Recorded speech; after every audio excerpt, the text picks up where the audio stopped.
함께 말씀 보시겠습니다. 사도행전 4장이고요. 4장 13절부터 22절까지인데 이것도 길죠. 그래서 교독하도록 하겠습니다. 제가 한 절, 여러분이 한 절, 마지막 절은 함께 읽는 방식으로 교독하도록 하겠습니다. 사도행전 4장 13절부터 22절까지입니다. 제가 먼저 읽겠습니다. 그들이 베드로와 요한이 담대하게 말함을 보고 그들을 본래 학문 없는 범인으로 알았다가 이상히 여기고 또 전에 예수와 함께 있던 줄도 알고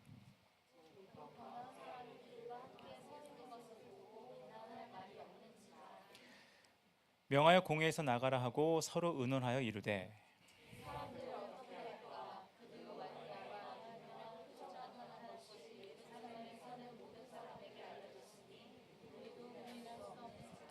이것이 민간에 더 퍼지지 못하게 그들을 위협하여 이후에는 이 이름으로 아무에게나 말하지 말라 하자 하고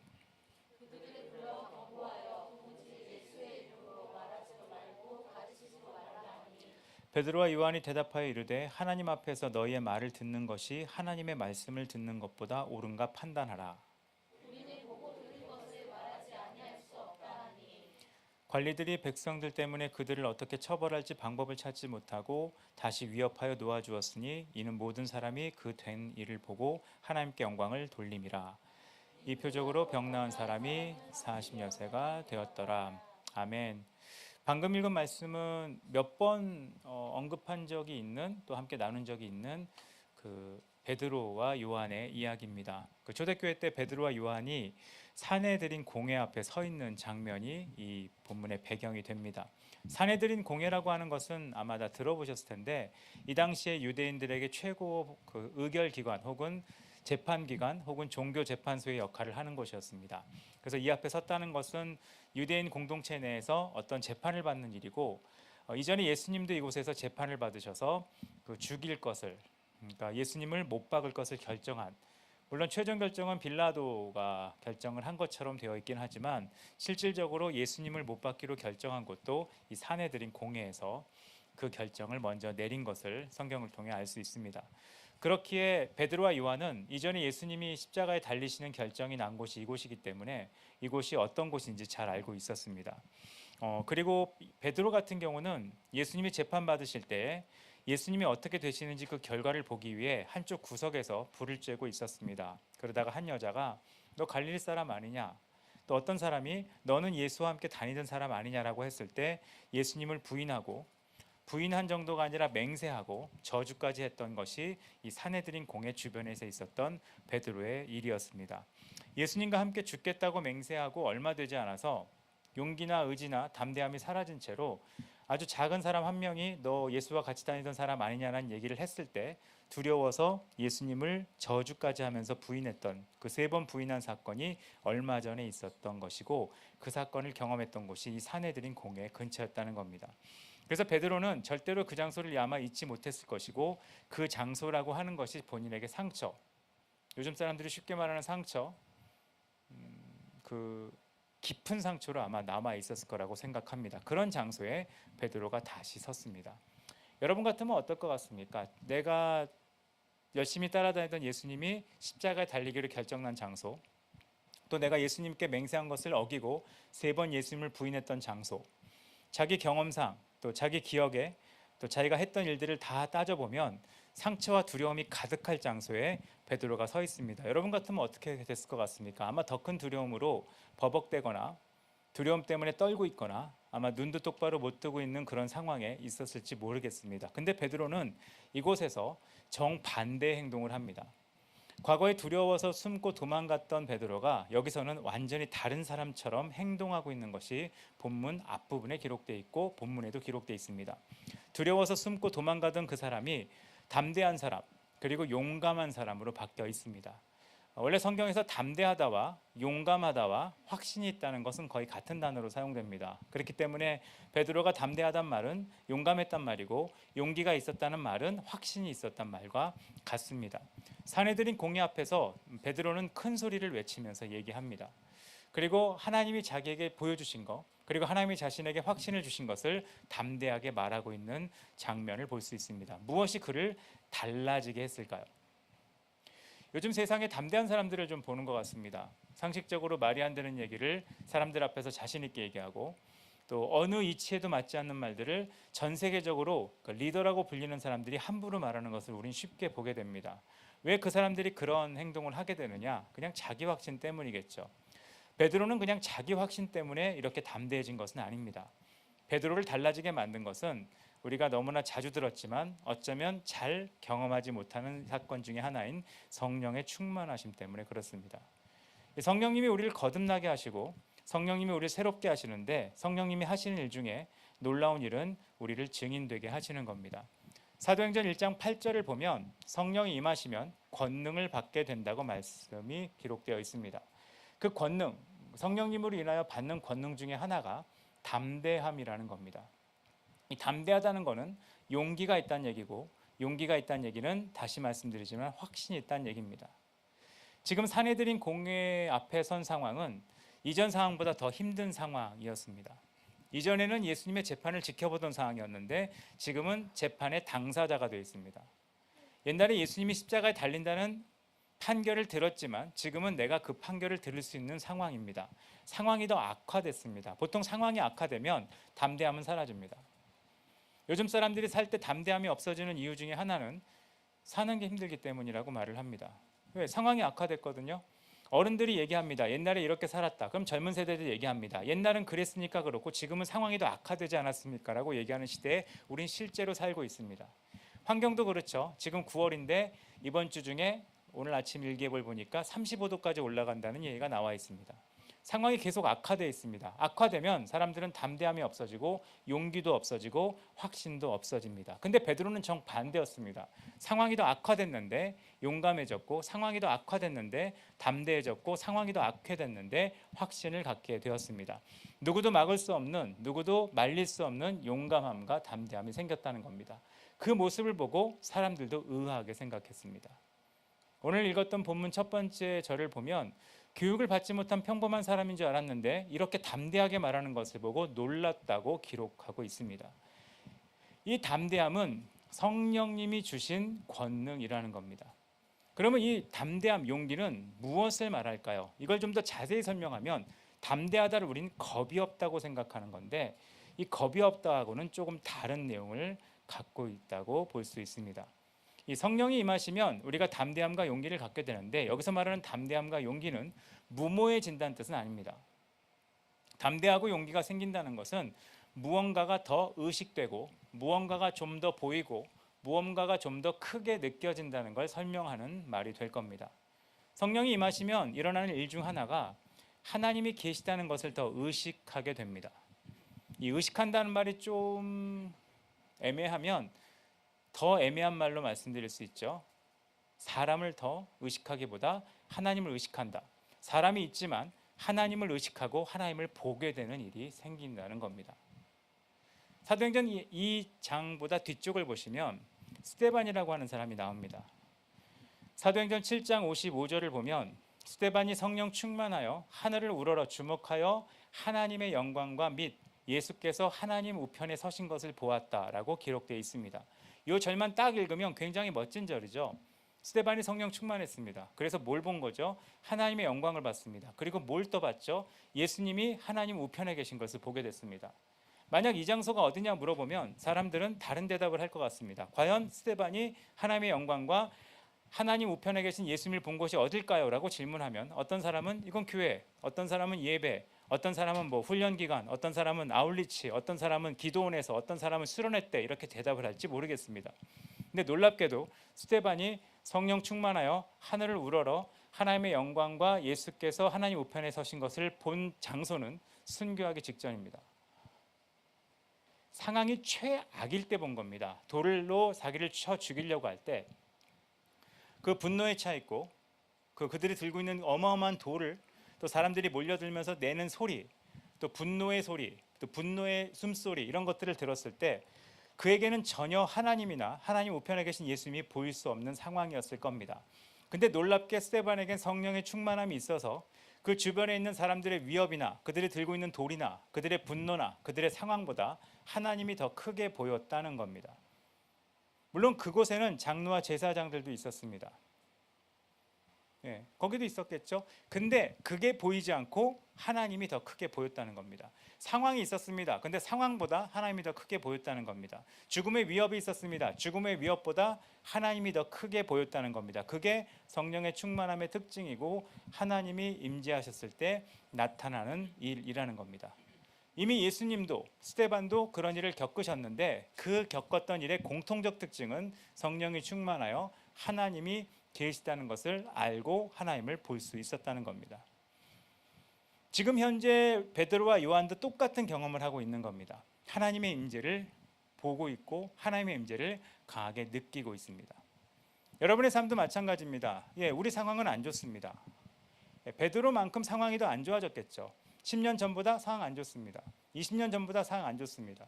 모든 지표가 상황이 안 좋다 그럽니다. 청년들 안 좋다 그럽니다. 장년들 안 좋다 그럽니다. 자녀를 키우는 환경 옛날보다 안 좋다 그럽니다. 근데 질문할 것은 상황이 좋냐 안 좋냐가 아니라 여러분 눈에 뭐가 보이냐는 겁니다. 여러분 눈에 상황이 보입니까? 하나님의 임재가 보입니까? 상황이 느껴집니까? 하나님의 임재가 느껴집니까? 그게 상황의 문제가 아니라 성령 충만함의 문제일 수 있다는 겁니다. 여러분이 각자의 삶을 살아갈 때 삶의 현장에서 하나님의 임재가 느껴집니까? 하나님의 임재가 느껴지지 않는다는 것은 하나님이 계시지 않는다는 뜻이 아니라 여러분 안에 성령이 충만한 게 아니라 다른 게 충만한 거겠죠. 걱정, 염려, 불안, 상황에 대한 의식, 이것이 가득 찰 때 혹은 욕심이 가득 찰 때 여러분은 그 욕심과 염려와 걱정과 분노의 대상만 보이게 된다는 겁니다. 놀랍게도 예배 드릴 때, 기도할 때, 묵상할 때조차 하나님의 임재를 느끼기보다 불안감과 두려움이 느껴지는 이유는 그것이 나를 지배하고 나를 다스리기 때문에 그렇다는 겁니다. 근데 사도행전에 나와 있는 신약 사람들의, 이 신약의 초대교회 사람들의 특징을 보면 그것을 우리는 코람데오라고 보통 말을 합니다. 하나님 앞에 있다는 겁니다. 내가 하나님 앞에 있다는 얘기는 뒤집어 말하면 하나님이 지금 내 앞에 있다는 얘기입니다. 우리가 보통 그렇게 이해하잖아요. 어디서든 하나님 앞에 있는 것처럼 해라 라는 말은 하나님이 계신 척하라는 뜻처럼 전달되는 것 같아요. 반대입니다. 우리가 어디 가든 하나님이 앞에 있다는 겁니다. 담대함과 용기는 이런 것에서 나오는 겁니다. 이 담대함과 용기는 확신에서 나오는데요. 확신이라는 말이 성경에서 가장 많이 사용되는 연결되는 단어가 믿음이거든요. 믿음이라는 것은 하나님이 지금 계시다는 거예요. 하나님이 계시다는 거예요. 내 옆에 계시고 내 안에 계시고 나와 동행하신다는 것입니다. 그게 확신이고 그 확신이 담대함과 용기의 근원이 됩니다. 근데 이것은 그냥 생기지 않습니다. 세상 사람들의 담대함은 그냥 생긴 겁니다. 자기 주장이죠. 자기 주장이 얼마나 확신을 갖는지 아십니까? 아기들도 아주 어린애들도 확신이 있습니다. 그들의 확신은 어떻게 그들을 행동하게 만듭니까? 떼를 쓰게 하거나 진상을 부리게 하거나 울게 하거나 소리 지르게 합니다. 걔네들은 무슨 확신으로 그렇게 자기 생각이 옳고 자기 욕구가 옳고 자기 하고 싶어 하는 게 맞다고 우기는 겁니까? 그냥 자기 확신이에요. 아무 중요하지 않습니다. 그리고 그때 했던 모든 행동을 10년만 지나도 창피합니다. 아마 어린아이들이 어렸을 때 부렸던 모든 땡깡을, 땡깡이란 말이 참 재밌는 말이에요. 어원을 모르겠어요. 땡깡을 녹화해서 10년 후에 틀어주고 결혼식 날 틀어주면 아이는 분노할 겁니다. 이거는 제대로 된 확신이 아니라는 거예요. 진짜 확신은 내 주장으로 하는 게 아닙니다. 우리가 확신이 제일 있게 행동하는 사람들 한 부류를 보잖아요. 저는 그 부류가 정치인들이라고 생각합니다. 정치인들 굉장히 확신 있죠. 근데 이전에 확신이 있던 것을 뒤집은 사람들이 태반입니다. 왜냐하면 그들의 확신은 진짜 확신이 아닌 거예요.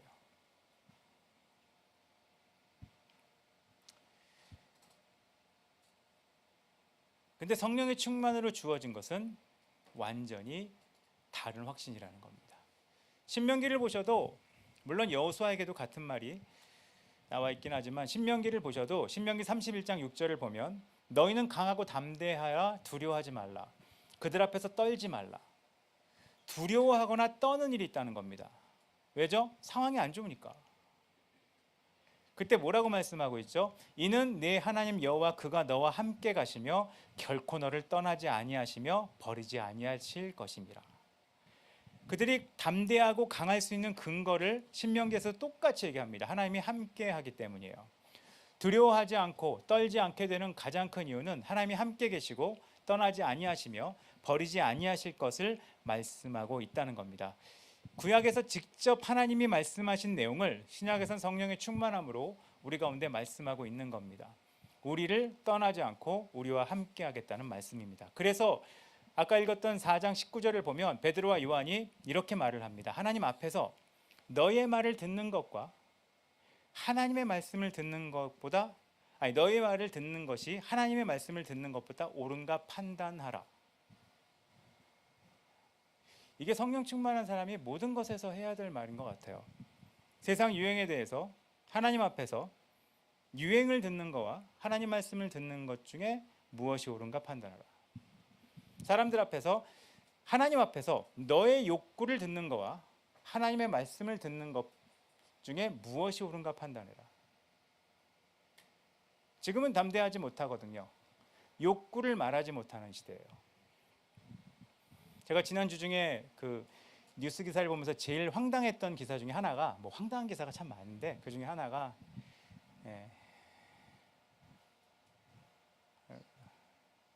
학부모가 그런 말을 했다 그러더라고요. 틀린 정답에 짝대기를 그으면 아이가 상처를 받으니까 이걸 긋지 말아달라고. 창의력은 정말 인정합니다.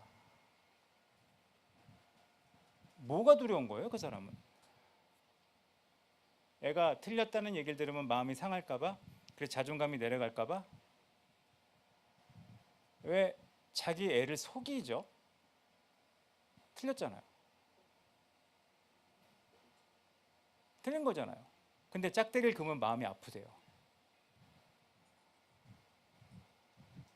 잘 모르겠어요. 일본인의 마음이 더 중요하다는 말과 뭐가 다른가라는 생각을 가끔 하게 되는데, 저는 지금 세대가 그런 시대라고 생각해요. 무엇이 크게 보이는가? 어떤 사람이 기분 나빠하는 거, 어떤 사람이 마음 어려워하는 거, 어떤 사람의 기분 어렵게 하는 거, 중요할 수 있습니다. 대인 관계에서 다른 사람의 마음을 상하게 하는 건 안 좋을 수 있죠. 근데 그게 하나님 말씀과 충돌한다면, 그게 하나님 뜻과 안 맞다면 누구의 말을 듣는지 옳은가를 판단할 수 있을 만큼의 용감함은 우리 가운데 필요하다고 생각을 합니다. 답이 틀린 걸 틀렸다고 말하면 상처를 받는다는 시대에 법은 지키겠습니까? 법을 지킬 리가 없죠. 규칙은 지키겠습니까? 지킬 리가 없죠. 교통법규는 지키겠습니까? 지킬 수가 없죠. 나는 내가 원하는 대로 운전하는데 속도 지키라 그러면 마음이 상할 거 아니에요. 난 내가 사람을 죽이고 싶은데 죽이지 말라 그러면 마음이 상할 거 아니에요. 그런 세상이 되면 안 되는데 여기에는 담대함의 문제가 생겼다는 겁니다. 정말 하나님으로부터 오지 않은 일에 너무나 담대한 시대에 우리는 살고 있다는 겁니다. 하나님이 더 크게 보여야 되는 거죠. 전 요즘 그런 생각까지 합니다. 인권보다 하나님이 더 크게 보여야 되고요. 공평보다 하나님이 더 크게 보여야 되고요. 공정과 평등은 둘이 싸우잖아요. 평등보다 하나님이 크게 보여야 되고 공정보다도 하나님이 크게 보여야 된다고 생각합니다. 왜냐? 더 크게 보이는 일은 인간이 할 수 있는 일이 아니라 성령 충만의 결과이기 때문에 그렇습니다.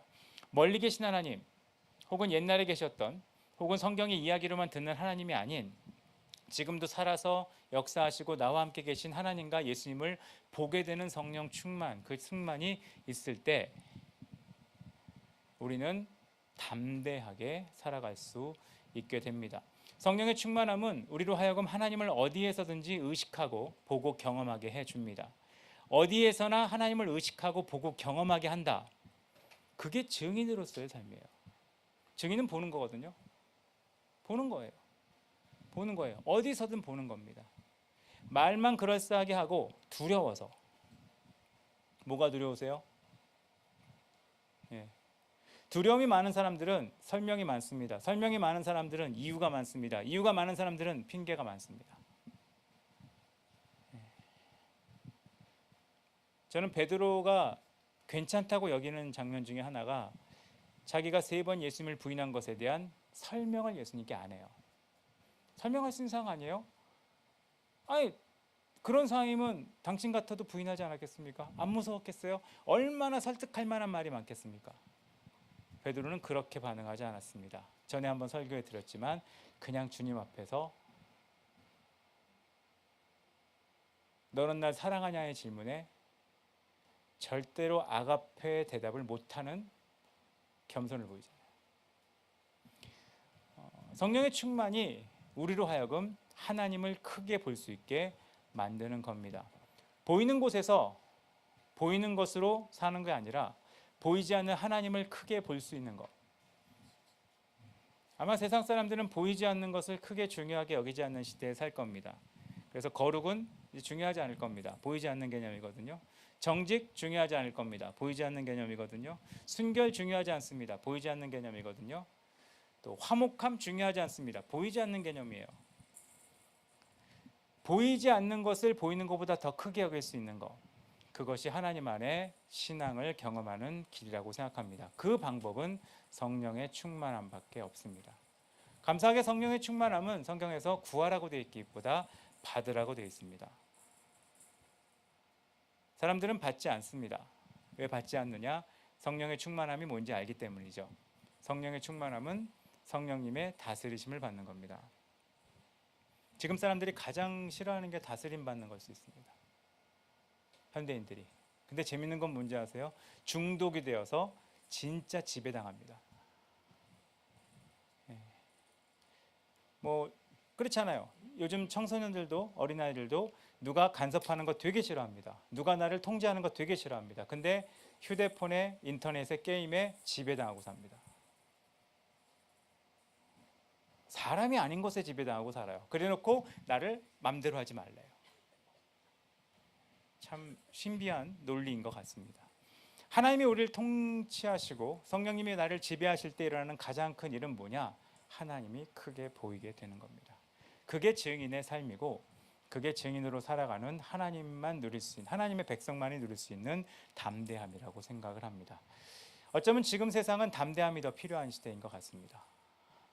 세상이 많이 바뀌었더라고요. 저도 깜짝깜짝 놀라는 게 요즘은 초등학교에서도 같은 반 애들을 친구라고 안 부르고 동급생이라고 부른다는 얘기를 들은 적이 있습니다. 이제 같은 학년이라고 친구가 아니라는 걸 증명해주고 있는 것 같습니다.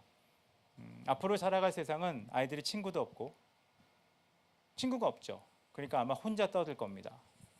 친한 사람이 없죠. 그러니까 자기 얘기만 할 겁니다.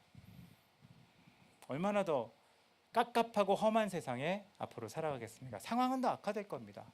어떤 면이든 상황은 더 악화될 겁니다. 그때 우리가 어떻게 살아갈 수 있는가? 성경이 제안하는 유일한 삶의 방향은 담대함인데, 그 담대함은 성령의 충만으로만 오는 것이라고 성경에서 말씀하고 있습니다. 성령의 충만함을 받으시고 누리시는 분들 되셨으면 좋겠습니다. 그래서 여러분이 한 주 동안 혹은 한 달 동안 1년 동안 있었던 일 중에 무엇이 더 크게 보이느냐? 하나님이 더 크게 보이는 겁니다. 마지막으로 한 가지 얘기하고 마치겠습니다. 전에도 얘기해드렸죠. 저는 옛날에 모임을 많이 섬겼었습니다. 제가 섬겼었던 모임의 공통적 특징이 하나가 있습니다. 예배 인도자가, 찬양 인도자가, 말씀 선포자가 이런 말을 더 많이 했습니다. 오늘도 하나님은 살아 역사하십니다. 주님이 이 땅 가운데 행하고 계십니다. 주님이 이 땅 가운데 새로운 일을 행하실 겁니다. 주님이 이 자리에 임재하셨습니다. 이 얘기를 더 많이 했습니다. 근데 요즘은 어느 단체든 모임에 첫 마디를 이렇게 하더라고요. 여러분 한 주 동안 수고하셨습니다. 여러분 삶에 많은 아픔과 어려움이 있습니다. 이 얘기를 더 많이 하더라고요. 뭐 공감이라는 거 되게 중요합니다. 그리고 그런 위로가 중요할 겁니다. 근데 전 다른 질문을 하고 싶어요. 뭐가 더 크게 보이십니까? 그래서 집회를 하던, 예배를 드리던, 기도회를 하던, 찬양을 하던 더 힘이 빠져 돌아가는 사람들을 보는 시대에 우린 살고 있지 않나 생각을 하게 됩니다. 그래서 실제 그런 모임에 가보면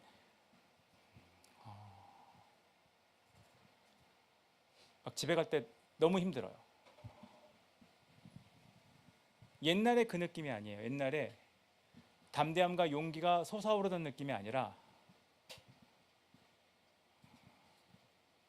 그래서 사람들이 차라리 템플스테이를 가는 것 같아요.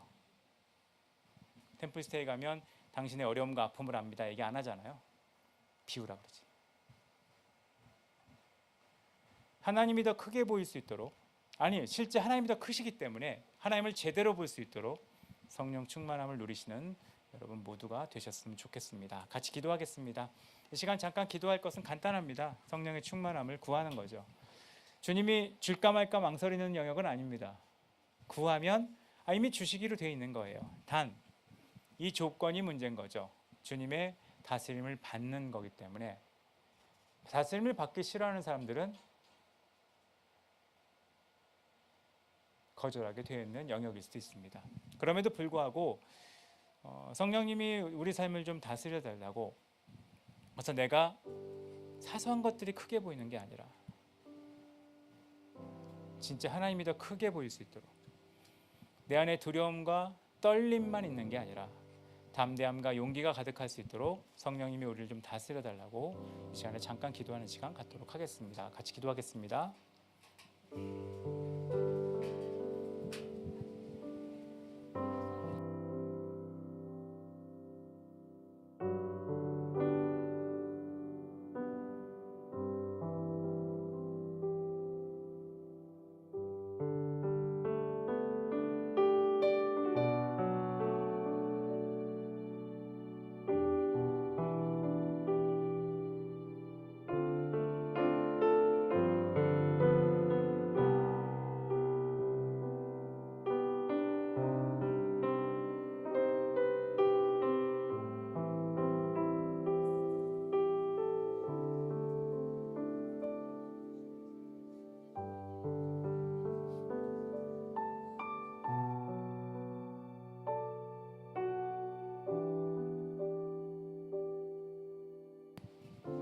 하나님, 우리에게 담대함이 필요한 것을 고백합니다.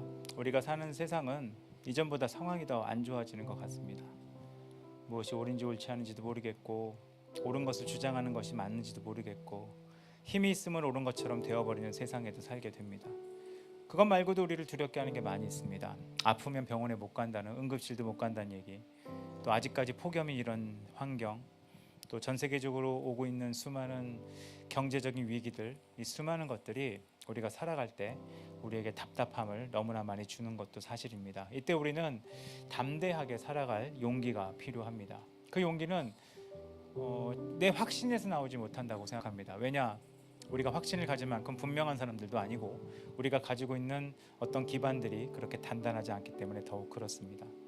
성경의 인물들처럼 하나님의 말씀에 대한 담대함을 갖는 사람 될 수 있도록 우리 가운데 역사해 주시옵소서. 그 담대함의 근거가 성령의 충만함인데 우리에게 성령의 충만함을 허락해 주시옵소서. 그래서 수많은 사람들이 이게 보이고 이게 보이고 이게 보인다고 얘기할 때 다른 것을 볼 수 있는, 렌즈가 바뀔 수 있는, 보는 게 달라질 수 있는, 하나님의 것을 볼 수 있는 믿음이 우리 안에 있을 수 있도록 성령님 우리를 다스려 주시옵소서. 그래서 세상에 모인 모든 사람들이 상황과 환경과 경제 얘기 혹은 가정 얘기, 또 기사를 가득 보면 두려워서 결혼 못하겠다, 두려워서 애를 못 키우겠다, 두려워서 어딜 못 가겠다, 두려워서 뭘 못하겠다는 두려움이 가득한 기사를 뛰어넘어 우리는 하나님을 보고 있다고 말할 수 있는 믿음이 우리 안에 있을 수 있도록 성령 하나님 우리 가운데 역사하여 주시옵소서. 이미 우리에게 주시겠다고 약속하신 성령을 주기로 결정하신 하나님, 우리가 그거를 받기를 원하오니 우리의 삶 가운데 성령님 우리를 다스리시고 우리를 인도하여 주시옵소서. 우리에게 그런 놀라운 일을 하실 것을 기대하고 예수 그리스도 이름으로 기도드렸습니다. 아멘.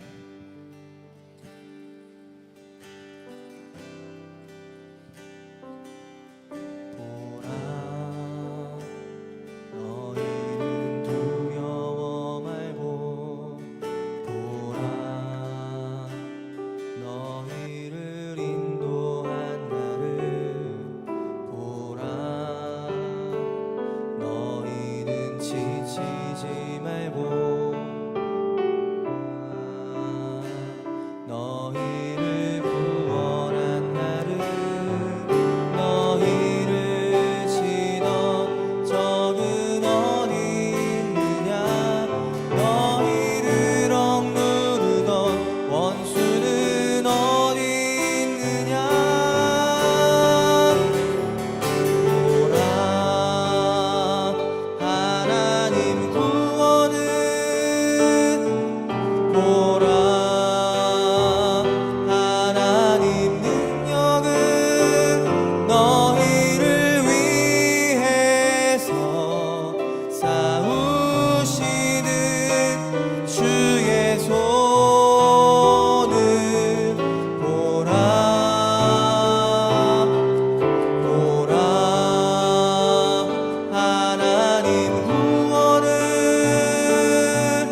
성령이 계시네. 할렐루야 함께 하시네. 좁은 길을 걸으며 밤낮 기뻐하는 것 주의 영이 함께 함이라. 좁은 길을 걸으며 밤낮 기뻐하는 것 주의 영이 함께 함이라.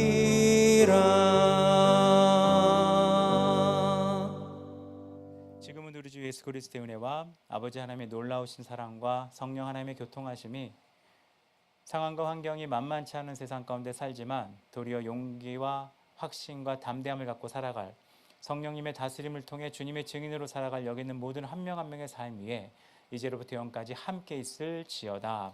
아멘.